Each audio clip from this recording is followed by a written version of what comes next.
Arrecadou em 2011 o prémio José Saramago com o seu romance de estreia e desde então já representou por 2 vezes o Brasil no maior evento literário do mundo.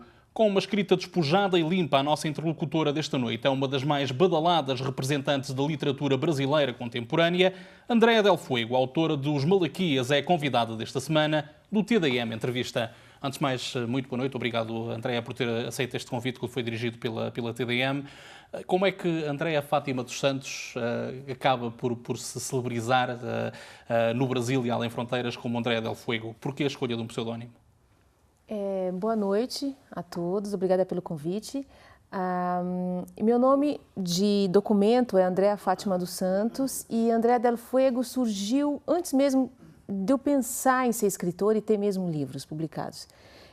Eu escrevi alguns contos e um dia levei para um editor de uma revista uma opinião, era a primeira opinião fora, que não fosse a de meu marido, que sempre foi meu primeiro leitor, para ter uma opinião distanciada. E aí, então, ele me sugeriu fazer uma coluna numa revista de uma rádio de rock de São Paulo. E era uma brincadeira, eu responderia dúvidas sexuais dos leitores. Eu não sou sexóloga, não sou psicóloga, médica, absolutamente nada, isso era uma brincadeira. A rádio era muito despojada e era uma brincadeira, eu encarei como uma brincadeira literária, eu inventaria um personagem que responderia essas dúvidas. Era uma coisa de humor e tudo mais. Achei interessante porque seria um primeiro texto publicado em algum lugar, no caso uma revista. Então, para isso, ele me pediu um pseudônimo. Dizia, olha, para isso aqui, Andréa Fátima dos Santos, não vai funcionar. Invente um pseudônimo. Então, a minha sogra, que conhecia dos anos 50 uma vedete, enfim, conhecia não pessoalmente, mas tinha ouvido falar e tudo mais, uma vedete mineira chamada Luz del Fuego. Essa vedete era dos anos 40 e 50, ela escandalizou a sociedade porque não se usava biquíni e ela se apresentava nua, envolta de uma cobra de estimação. Era uma figura não só exibicionista, mas era uma figura de atitudes bastante políticas, ela era já uma defensora ecológica, uma das primeiras naturistas do país. No entanto, foi barbaramente assassinada aos 50 anos, um crime bárbaro no Rio de Janeiro. E ela não se chamava também Luz del Fuego, mas Dora Vivacqua. Ela também arrumou um pseudônimo, isso era um pseudônimo que, por acaso, era o nome de um batom argentino. Era um batom que a Carmen Miranda, uma cantora brasileira que ganhou o mundo na época, usava. Então, é um pseudônimo tirado de um outro pseudônimo. E achei sonoro Andréa Del Fuego para essa brincadeira da revista e tudo mais. Eu não pensava em carreira literária, como eu disse, eu nem imaginei que fosse publicar um livro. E esse pseudônimo foi ficando por distração, ele foi ficando. Publiquei o primeiro livro, o segundo, o terceiro, o quarto, tenho 9 livros publicados. E hoje ele já não tem para mim esse tributo à vedete de tantos anos atrás. Ele já se transformou num André, que também pode ser um nome masculino, que significaria homem do fogo. A literatura tem muito a ver com o fogo, né? O fato de você transformar palavras, cozinhar palavras, aquecer palavras. Então, hoje ele já está metamorfoseado. E assume com tranquilidade essa herança, revê-se no Del Fuego que tem no nome, na figura da Luz Del Fuego, ou nem por isso? É uma figura que admira, é uma figura que poderia ser uma personagem de um romance seu? Completamente. Completamente. Ela era de uma família muito culta, havia artistas e políticos. Ela, enfim, se apresentava em shows de circo, cujos descendentes desse circo, enfim, são hoje diretores da televisão mais importante do país, que é a Rede Globo. Ela, como disse, ela já era uma pioneira de muitas frentes. Ela morava numa ilha e ela defendia ecologicamente essa ilha. Foi por conta de uma militância contra uma pesca predatória dos peixes ali que ela foi morta pelos pescadores que então ela lutava contra, né? Ela era muito mais política do que vedete. É interessante isso. Depois, lendo a biografia, fui atrás da biógrafa dela. Eu realmente fiquei muito curiosa em saber de quem é mesmo que eu tirei o pseudônimo. Eu fui conhecer a Luz del Fuego depois de usar o pseudônimo. Foi mais atrás da sonoridade do que sonoridade para uma brincadeira, uma bobagem de uma revista lá atrás, de uma... Eu não... Porque ter outro nome para assinar os livros? Não havia razão. Eu assinaria Andréa Fátima dos Santos tranquilamente, mas ele foi... Talvez ele tenha me dado sorte. Foi uma escolha, de certa forma, acidental, mas que... Uma escolha distraída. Começou, curiosamente, por uma arte menor em dimensão, mas maior em capacidade de escrita, o conto. O ano passado tivemos uma autora canadiana que fez obras, sobretudo através do conto, Alice Munro, a receber o Prémio Nobel da Literatura. Só depois, vários anos depois, é que aparece o seu primeiro romance.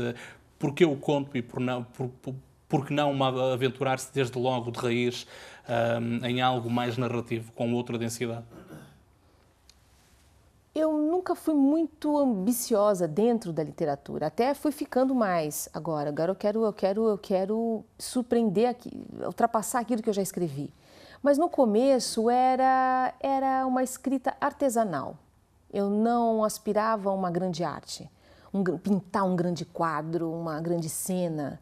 Eu pensava numa coisa à mão, numa coisa mais próxima. Os temas eram muito domésticos. E da vida interior também desses personagens, mais do que qualquer explosão fora, ação. Então o conto ele cabia muito bem para isso. Ele era o tamanho daquilo que eu queria escrever.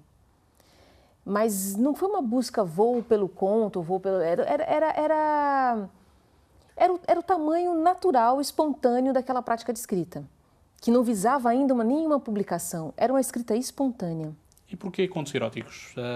Não há dentro da tradição literária, tirando autores como Henry James e como Anais Nin, por exemplo, que olham para este subsetor da literatura como algo meritório, como uma arte em si mesma. Não há muito quem faça sem pudor este tipo de histórias. Claro.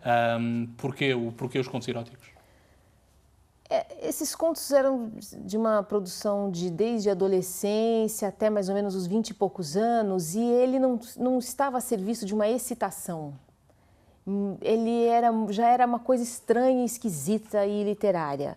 Então, não havia vias de fato nos contos. Eles bordeavam, na verdade, essa força de atração entre pessoas e corpos, elementos da natureza, atração e repulsa. E um exemplo de um conto, por exemplo, de uma devota de São Jorge, um santo, enfim, que há muitos devotos no Brasil, e ela tinha sonhos de encontro com ele, mas esse encontro nunca era narrado de fato, né? Era uma sugestão, mas ele era muito mais alquímico e muito mais místico do que propriamente erótico. Mas quando eu selecionei esses contos e levei para uma editora, e como eu não era conhecida, e essa editora então achou que para chegar no mercado eu deveria então assumir um livro que fosse inteiramente erótico. Eu tinha alguns contos nessa linha, mas como já te disse, já mesclados com outros elementos e realmente não eram pornográficos, nunca foram.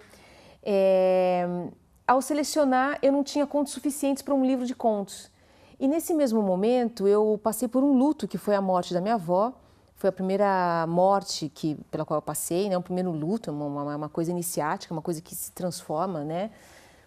E aí esse tema desapareceu, foi diluído verticalmente. Era como se eu tivesse aberto uma torneira que ele tivesse ido para o ralo, dissolvido, para nunca mais voltar. E aí a morte começou a ser o tema do meu trabalho. E foi nesse momento que comecei a escrever Os Malaquias, que foi o meu primeiro romance. Que se reflete de resto na sua obra. Como é que alguém vai de um extremo ao outro e se consegue desenvencilhar Porque normalmente o que vemos é escritores que começam numa determinada área com muita dificuldade em livrar-se dessa influência e a serem estigmatizados quase, não diria estigmatizados pelo peso daquilo que escreveram anteriormente. Alguém que escreve um bom romance e aventuras, dificilmente, isto é o que o senso comum diz, dificilmente escreverá uma boa tragédia ou um bom drama, passe a redundância. Como é que alguém que começa em algo tão ainda que insinuado, algo tão explosivo e tão simbólico da vida como o orgasmo, como a literatura erótica, e acaba no outro extremo, o extremo da morte, o extremo de olhar para aquilo o que se perde? Bom, duas coisas. A primeira é que eu sempre passei abaixo do radar, e esse livro passou muito abaixo do radar, chamou a atenção de ninguém, eu não tive leitores. A editora que me publicou era pequena, não tinha distribuição. Então, é um livro que nem sequer foi lido e conhecido. Então, só se sabe porque eu falo sobre ele. Então, é como se essa fase não é conhecida por ninguém. Inclusive, esses livros, quando venceu o contrato, eu tenho... Foi uma venda muito pequena na época, e depois, quando eu peguei esses livros de volta, eles estão na minha casa, tem um quartinho cheio desse livro. Então, está sob meu controle, acabou aí. Isso é uma coisa prática. E a outra é que essa força erótica ou a morte, ela acaba por ser muito próxima. O que mudou foi um jeito, uma roupa disso tudo. Porque mesmo nesses primeiros contos, a repulsa e a atração estava a serviço de uma força que as pessoas não controlam. Os personagens não podem controlar essas forças. Essa mesma característica está nos próximos livros, nos Malaquias, nos juvenis. Eu tenho livros juvenis que são super adotados no Brasil. Livro para criança de 9 anos, livro para adolescentes de 12, 13 anos. E sempre se lida com forças incontroláveis. Então, nesse sentido, a essência não mudou.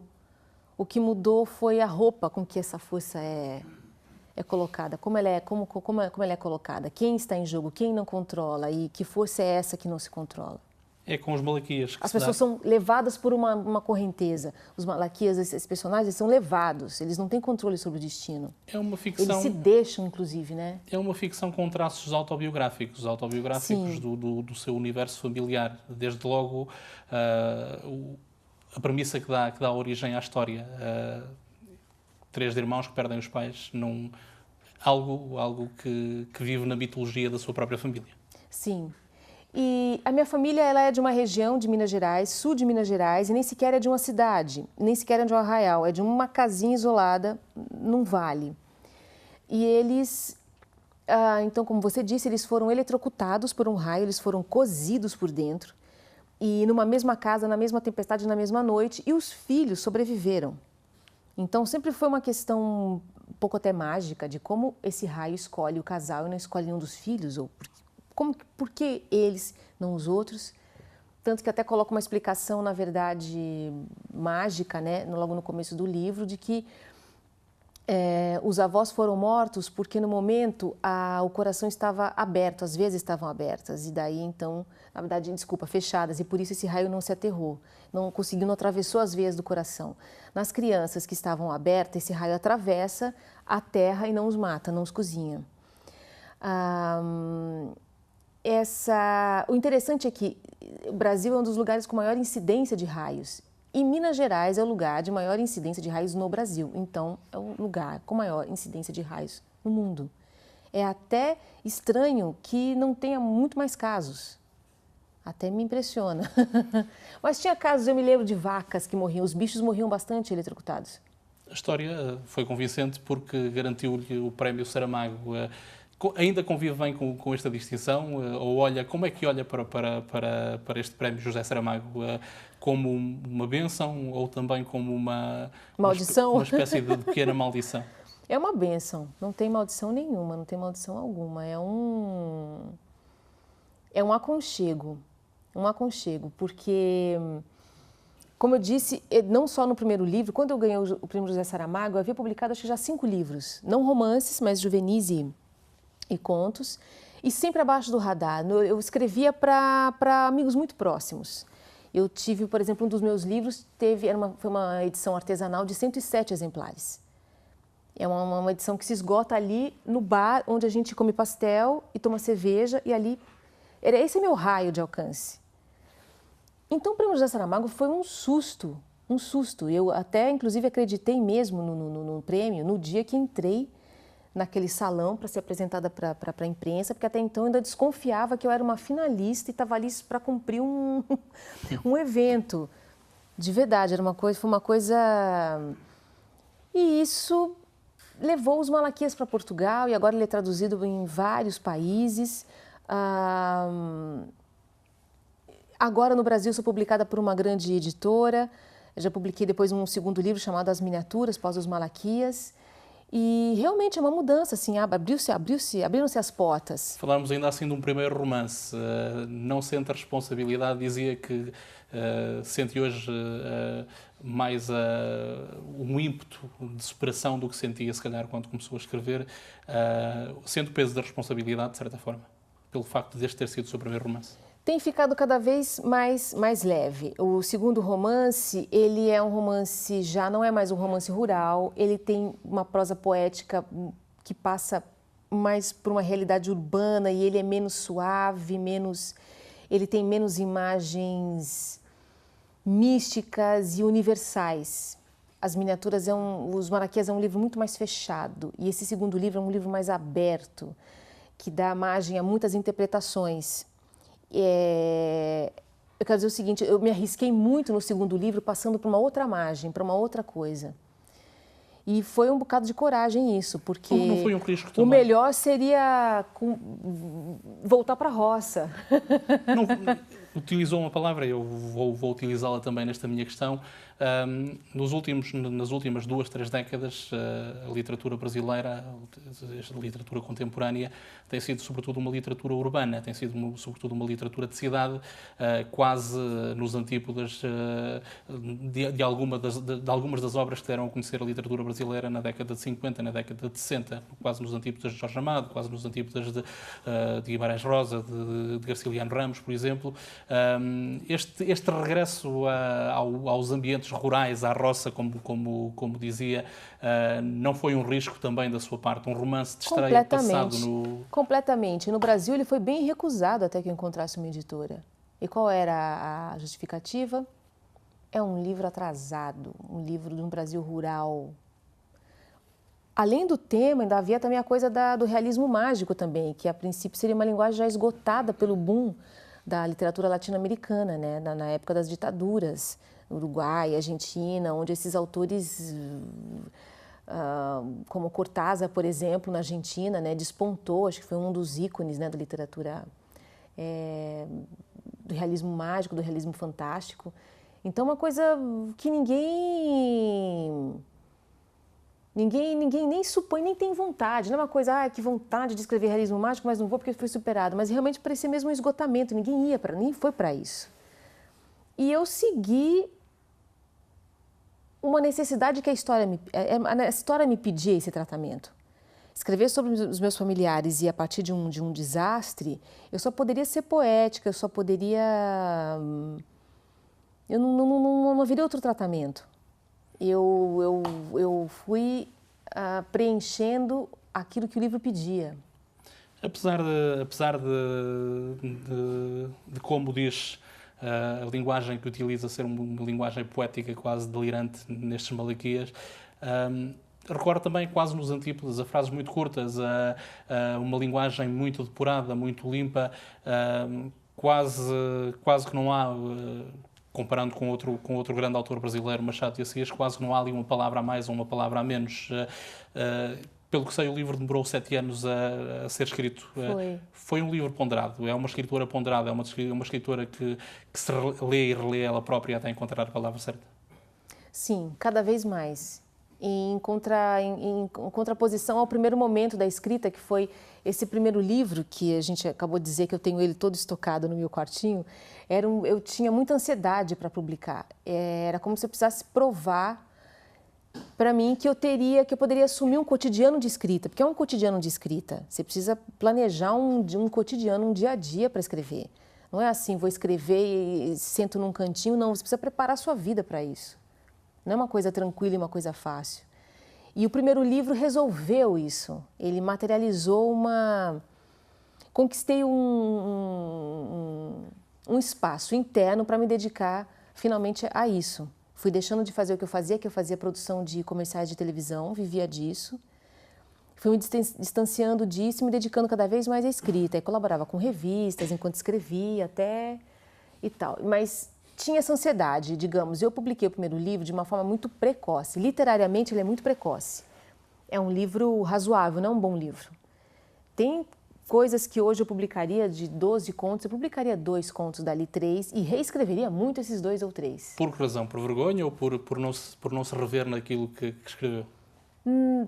É como se você olhasse para uma fotografia antiga e aquilo, o cabelo, a roupa, e se visse completamente inadequado, com uma roupa, sei lá, de bolinhas e um cabelo, um chapéu, qualquer coisa assim. Hoje eu alcancei uma técnica de linguagem que ainda não estava ali. Quando você fala da linguagem limpa e concisa, isso não estava presente no primeiro livro. Ele tem uma pedra bruta ali, eu me reconheço ali. Eu reconheço a fonte, que já era a fonte do maravilhoso, do realismo mágico, sempre. Mas eu não tinha essa concisão.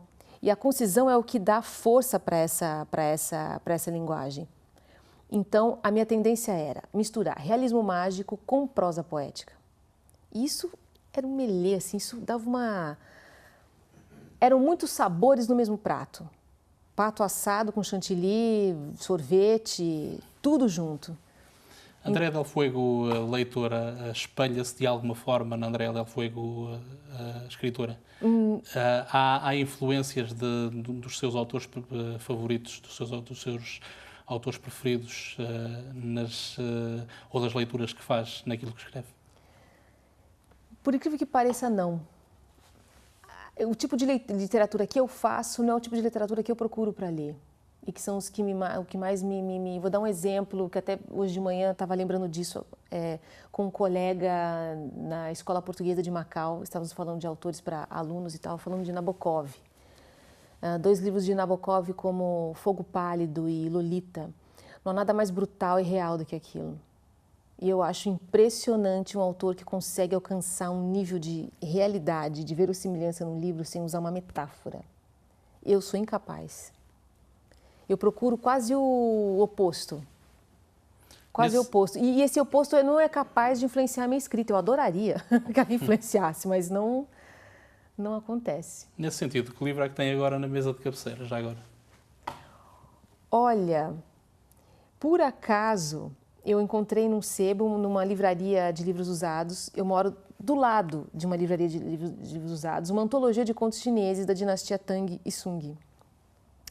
E deixei ele pela metade, é um livro pesado que não dava para trazer na mala, de diversos autores do ano de 900, 500, 1000 e pouco. E eu estava exatamente impressionada com eram divididos por temas esses contos chineses. Então, tinha contos de amor, contos de fantasia, contos para criança. E nesses contos de amor, por exemplo, eram uma linguagem extraordinária, limpa, concisa. Quer dizer, isso não é uma coisa contemporânea, né? Um bom texto não é... Olha, um bom texto. A concisão não é uma evolução no tempo do texto, né? A coisa já estava ali. Bom, Homero já foi muito conciso, né? E claro. E, para dizer assim, da última coisa que li, exatamente foi isso. Uma antologia de contos chineses.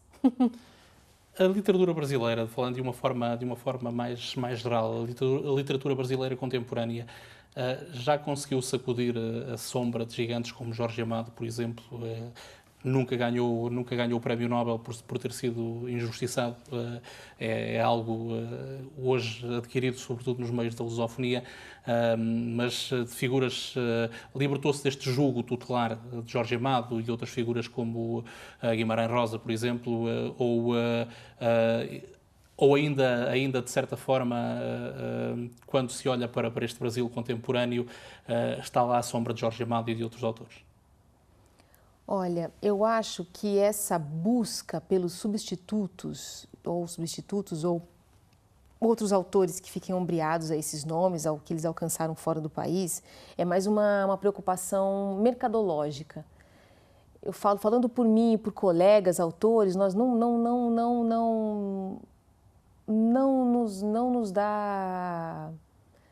nos inibe essa sombra, não é a quantidade de novos autores que existe no Brasil, a quantidade de oficinas criativas e de pessoas que estão publicando seus livros com o pé muito no chão, sem querer ser o grande autor, sem querer ser a grande voz do Brasil. E, dado o tamanho do país, eu acho isso muito mais interessante, porque tem vozes no país inteiro. E iniciativas de publicação que, como eu te disse, não almejam um estouro de vendas, uma adaptação no cinema. Não é isso, é escrever para os seus. Escrever de si para os seus. André é paulista, como é que o São Paulo esteve durante o ano passado, alguns meses do ano passado, quase no epicentro de uma vaga de turbulência, de uma vaga de contestação social, das maiores vagas dos últimos 30 anos na América Latina. Como é que olha para este Brasil que vai receber a Copa, que vai receber os Jogos Olímpicos também?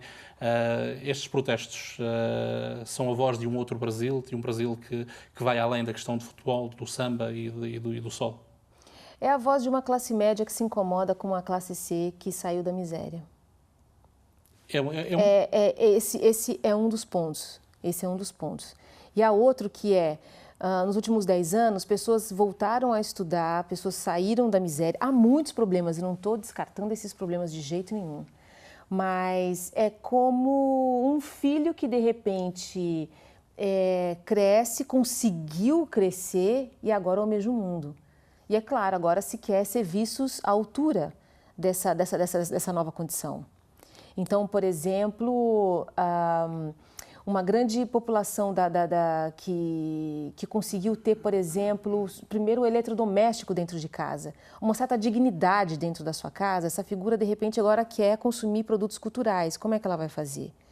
E quando começa de repente a ter um maior pensamento crítico, a exigência vai chegando com condições materiais melhoradas, não é? Então, acho que os protestos, eles no começo tiveram um chacoalhão muito interessante. Conseguiu-se, por exemplo, que não aumentasse a tarifa de um ônibus, que esse foi o primeiro objetivo da manifestação.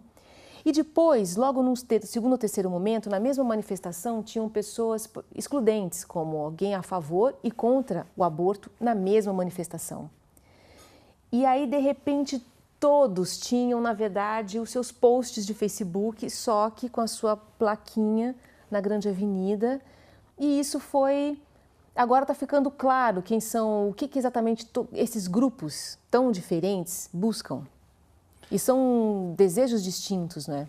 Regressando à questão da literatura, está muito na moda debater algo tão simples como a existência de uma voz literária feminina, se há uma literatura feminina, se há uma literatura masculina.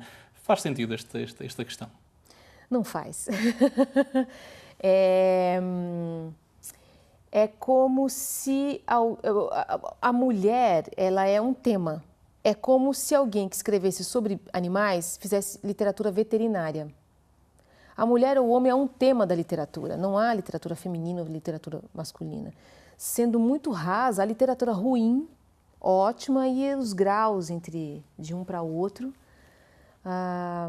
Foi uma questão no Brasil, no começo dos anos 00, digamos assim, porque muitas mulheres brasileiras começaram a publicar. Tem um autor brasileiro chamado Luiz Rufato que organizou uma antologia chamada 30 Mulheres que estão fazendo a nova literatura brasileira. Que tem textos seus também. Que tem textos meus também. Quando ele começou a pesquisar, ele descobriu mais de 200 mulheres. Não eram mulheres que estavam na sua casa pensando, será que escrevo? Não, mulheres com livros, com projetos literários. E aí, então, ele fez um segundo volume e hoje temos, assim, muitas mulheres que escrevem, não mais sendo perguntadas sobre se o que elas fazem é literatura feminina ou não.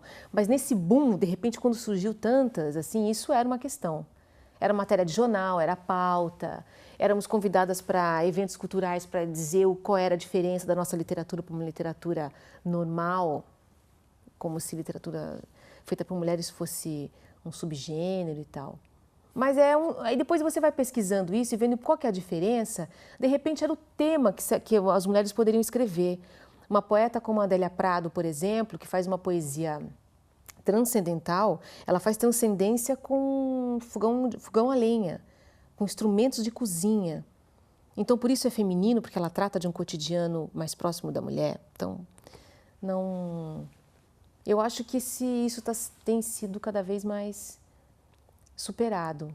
Não... Eu rematava esta nossa conversa com uma última questão, que é também uma espécie de desafio. Se tivesse que sugerir uma leitura lá para casa, para quem nos acompanha a partir de casa, que livro sugeriria? Agora, eu sugeriria então o autor português Almeida Faria. E o seu primeiro livro, que parece que foi um grande boom dele, que é A Paixão. Fica a sugestão, então. Fica a minha sugestão. Obrigado, André, uma vez mais. Obrigado, André, uma vez mais por ter aceito este convite. Ele foi dirigido pela Teledifusão de Macau. Quanto a si que nos acompanhou a partir de casa, o nosso muito obrigado pela sua preferência. O TDM Entrevista regressa, como habitualmente, na próxima terça-feira, com um novo tema e um novo convidado.